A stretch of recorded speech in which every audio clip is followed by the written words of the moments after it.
সকালে ঘুম থেকে উঠে এই 4টি কাজ কখনোই করা উচিত নয়।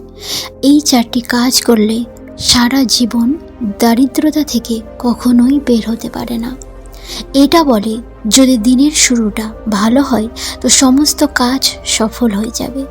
সকালে মানুষ জেনে বা না জেনে এমন কিছু ভুল করে ফেলে যা তাদের কাজ এবং স্বাস্থ্যের উপর প্রভাব ফেলে। শাস্ত্রে এমন কিছু উল্লেখ আছে যা সকালে ঘুম থেকে ওঠার পর একদম করা উচিত নয়। তো চলুন সেই কাজ সম্পর্কে জেনে নিই। একবার মাতা লক্ষ্মী ভগবান শ্রী বিষ্ণুকে জিজ্ঞেস করছে, হে প্রভু, আমাকে এটা দয়া করে বলুন, কোনো ব্যক্তি জীবনভর গরিব কেন থাকে, আর কোনো ব্যক্তি গরিব থেকে বেরিয়ে আবার খুব তাড়াতাড়ি ধনবান হয়ে যায়, এর কী রহস্য? তখন ভগবান বিষ্ণু বলেন যে, হে দেবী, তোমার এই প্রশ্ন পুরো জগতের জন্যে কল্যাণকারী। কারণ আজ আমি মানুষের সারা জীবন দরিদ্র হওয়ার 4টি কারণ বলবো, যেটা মানুষ সকালে ঘুম থেকে উঠে করে। যদি মানুষ এই 4 অভ্যাস সংশোধন করে নেয় তাহলে জীবনে সে ধনবান হওয়ার জন্যে তাকে কেউ আটকাতে পারবে না। হে দেবী, এটা আমি বিস্তারিতভাবে বোঝানোর জন্যে আমি একটা তোমাকে গল্প শোনাবো। কিন্তু হ্যাঁ, এই গল্প পুরোটা শুনতে হবে, মাঝপথে ছেড়ে দেওয়া যাবে না। মাঝপথে ছেড়ে দেওয়া ভুল কাজ, কারণ অর্ধেক জ্ঞান সবসময় বিষের মতো। তাই বন্ধুরা, পুরো গল্পটা আপনি শুনুন। মাতা লক্ষ্মী বলেন, হে প্রভু, আপনি নিশ্চিন্ত হয়ে এই কথা শোনান আমাকে। আমি এটা পুরো ধ্যানপূর্বক এবং শেষ পর্যন্ত শুনব। তারপর বিষ্ণু শুরু করলেন, দেবী, প্রাচীনকালের কথা, একটা ছোট্ট গ্রামে এক সাধু মহারাজের আশ্রম ছিল। সাধু মহারাজ খুব জ্ঞানী ছিল এবং প্রত্যেক মানুষের সমস্যার সমাধানের পথ বের করে দিত। এই জন্য সে পরিচিত ছিল। দূর দূরান্ত থেকে লোক তার কাছে আসতেন, তাদের সমস্যার সমাধানের জন্য আসতো। ওই গ্রামে রামু নামে এক দরিদ্র কৃষক বাস করত। তার স্ত্রী সীতা এবং 2জন সন্তানের সঙ্গে সে থাকত। রামুর জীবন অত্যন্ত কষ্টে ভরা ছিল। তার কাছে চাষের জন্য জমি ছিল না, আর যতটুকু জমি ছিল তাতে পাথর এবং ঝোপঝাড়ে ভরা ছিল। ওই জমিতে কৃষিকাজ করার জন্যে সহজ ছিল না, কিন্তু সে পুরো চেষ্টা করেছিল। রামু ঘুম থেকে দেরি করে উঠে কোনো পরিকল্পনা ছাড়াই দিন শুরু করত। প্রায় অলসতার মধ্যে তার কাজকে সে স্থগিত রাখত। এর ফলে যে যতটুকু চাষ করত সে না বীজ সঠিকভাবে বপন করত, না সঠিকভাবে সেই বীজ কাটত। এর ফলে তার প্রায় লোকসান হতো। ফলে পরিবারের জন্যে খাদ্যশস্য এবং আয়ের ব্যবস্থা খুবই কঠিন ছিল। সীতা একজন পরিশ্রমী এবং ধৈর্যশীল মহিলা ছিল। সে সবসময় তাড়াতাড়ি উঠে ঘরের সমস্ত কাজ সেরে নিত, যেমন জল ভরা, বাচ্চাদেরকে তৈরি করা, রান্না করা, সব কিছু সে করত। সীতা চায় রামু তার জীবনে পরিবর্তন আনুক, কিন্তু সে তার অভ্যাস পরিবর্তন করতে পারছিল না। তাদের ঘরে খড় এবং মাটির ছিল। প্রতি বছর বৃষ্টিতে ঘরের চাল থেকে বৃষ্টির জল পড়ত। বৃষ্টির সময় সীতা তার সন্তানদের নিয়ে ঘরের এক কোণে বসে থাকত, যেখানে জল পড়ত না। রামুর মেয়ের স্কুলের যাওয়ার বয়স হয়েছিল, কিন্তু ঘরে কোনো টাকা ছিল না যে তাকে পড়াশুনো করাবে। রামু প্রায় অসুস্থ ছিল। রামুর এই অবস্থা থেকে গ্রামবাসীরা উৎসাহ করত। কেউ তাকে অলস বলতো, কেউ তাকে ভাগ্যের দোষ দেয়। রামু নিজেকে খুব অসহায় এবং হতাশা বোধ করত।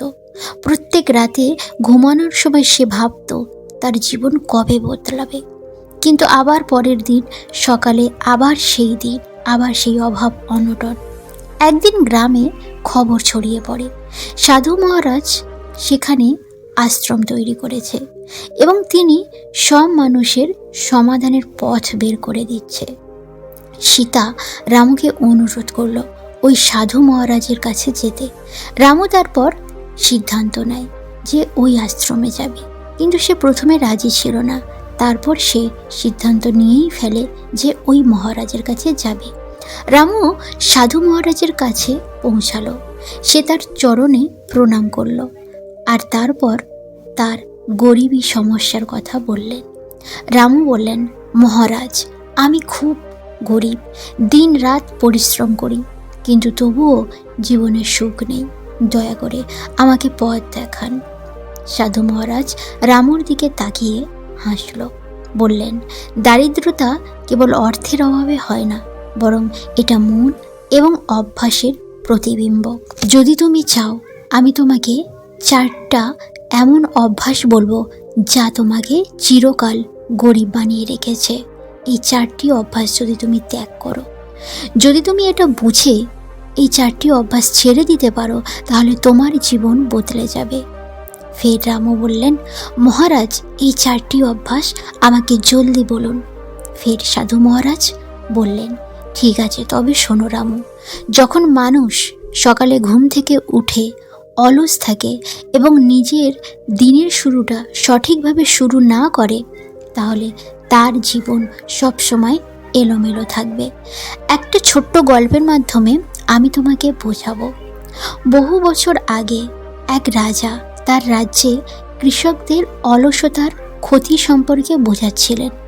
সেখানে একদিন সূর্যোদয়ের আগে প্রাসাদের প্রধান প্রবেশের পথের বাইরে তিনি স্বর্ণমুদ্রা এবং রত্ন ছড়িয়ে দিয়েছিলেন, আর সবার কাছে সে এটা বলেছিল যে এই ধনগুলো সেই নিয়ে যেতে পারবে যে সবার আগে ঘুম থেকে উঠবে। কিন্তু অলসতার কারণে সব কৃষকরা দেরি করে উঠল। যখন তারা উঠল এবং সেখানে গেলেন, তো দেখলেন সেখানে ওই ধনগুলো নেই। একজন বৃদ্ধ কৃষক, সে সবসময় তাড়াতাড়ি ঘুম থেকে উঠত। সবচেয়ে প্রথমে গিয়ে সে ওই ধনসম্পদগুলো নিয়ে নিল। রাজা কৃষকদের বললেন যে অলস সে জীবনে গুরুত্বপূর্ণ সুযোগ হাতছাড়া করবে। ঠিক সময়ে ঘুম থেকে ওঠা এবং কর্ম শুরু করা সাফল্যের চাবিকাঠি। রামু মাথা নিচু করে এবং মাথা নিচু করে স্বীকার করল যে সে দেরি করে ওঠে। মহারাজ তাকে বললেন, তাড়াতাড়ি ঘুম থেকে ওঠো, তাড়াতাড়ি ঘুম থেকে উঠতে হবে এবং দিনের শুরু শক্তি এবং উৎসাহের সাথে করতে হবে। যদি মানুষ সকালে উঠে নেতিবাচক চিন্তা ভাবনা করে, তাহলে তার পুরো শক্তি নষ্ট হয়ে যায়। সাধু মহারাজ রামুকে বললেন, একদিন একজন ব্যবসায়ী আমাকে বলল যে তার ব্যবসা সব সময় লস হচ্ছে। সে বলল, আমি বুঝতে পারছি না যে এটা কেন হচ্ছে। সাধু মহারাজ তাকে বললেন, প্রতিদিন সকালে তার চিন্তা ভাবনাকে ধ্যানে রাখতে। তিনি ওই ব্যবসায়ীকে বললেন, সকালে তুমি কী ভাবো? ব্যবসায়ী বললেন, আমি ভাবি আজ মনে হয় আমার লোকসান হবে। সাধু মহারাজ তাকে বোঝালেন, তোমার নেতিবাচক চিন্তা ভাবনা তোমার কর্মের উপর প্রভাব ফেলছে। প্রতিদিন সকালে এটা ভাবো, আজ দিনটা খুব ভালো যাবে, আর নিজের কাজে মন দিয়ে করো। ব্যবসায়ী তার ভাবনা বদলালো। তারপর তার ব্যবসা ধীরে ধীরে লাভ হতে লাগলো। রামু এই কথা শুনে বললেন, মহারাজ, এটা সত্যি, আমি সকালে উঠে আমার সমস্যা নিয়ে ভাবতে থাকি। আমি এটা বদলানোর জন্যে চেষ্টা করব। সাধু মহারাজ আরও বললেন, তৃতীয় অভ্যাস হলো শৃঙ্খলতায়। যদি একজন ব্যক্তি তার কাজে এবং সময়ে শৃঙ্খলতাহীনতা বা অনুশাসন না রাখে, তো সে পরিশ্রমের ফল কখনোই পাবে না। রামু তখন বললেন যে তার রুটিনটি শৃঙ্খলহীনতা। তাকে সাধু মহারাজ প্রতিশ্রুতি দিলেন অনুশাসন বা শৃঙ্খলতা মেনে চলার জন্যে। শেষে সাধু মহারাজ চতুর্থ অভ্যাস বললেন, অসঙ্গতি। যদি তুমি নতুন কিছু শুরু করো কিন্তু সেটা যদি পুরো না করো, তো তোমার জীবন সব সময় অসম্পূর্ণ থাকবে। সাধু মহারাজের সমস্ত কথা শুনে রামুর উপর গভীর প্রভাব ফেলে। সে সকালে উঠে অভ্যাস পরিবর্তন করার সিদ্ধান্ত নিলেন। সকালে তাড়াতাড়ি ঘুম থেকে সে উঠে দিনের শুরু প্রার্থনা এবং মন দিয়ে শুরু করে, আর তার ভাবনা ইতিবাচক। তার ক্ষেতের কাজ করার জন্য একটা রুটিন বানালো। রামু এটা শিখেছিল শৃঙ্খলতা, তাই অগ্রগতি প্রধান কারণ। সে ঠিক করলো খেতে 8 ঘন্টা কাজ করবে, এরপর পরিবারের সাথে সময় কাটাবে। সে ছোট ছোট লক্ষ্য নির্ধারণ করলো। 1 সপ্তাহ নতুন ফসল লাগাবে, আর প্রতিদিন পুরনো ক্ষেতগুলো যেগুলো আবর্জনায় ভরে গিয়েছে পাথর, সেগুলো সে পরিষ্কার করবে। ধীরে ধীরে ধীরে রামুর জীবনে পরিবর্তন আসে এবং রামু এক সময় ধনী হয়ে উঠল। তাহলে বন্ধুরা, এই গল্পের মাধ্যমে আপনি কি বুঝলেন? এই 4টি অভ্যাস আপনার থেকে আপনি দূরে সরিয়ে ফেলুন। আর বাস্তুতন্ত্রে এই 4টি কাজ কখনোই করা উচিত নয় সকালে উঠে, যা বাস্তুতন্ত্রে বলেছে। নাম্বার 1, সকালে উঠে আয়না না দেখে ঈশ্বরকে দর্শন করুন, দিনের শুরুটা ভালো হবে।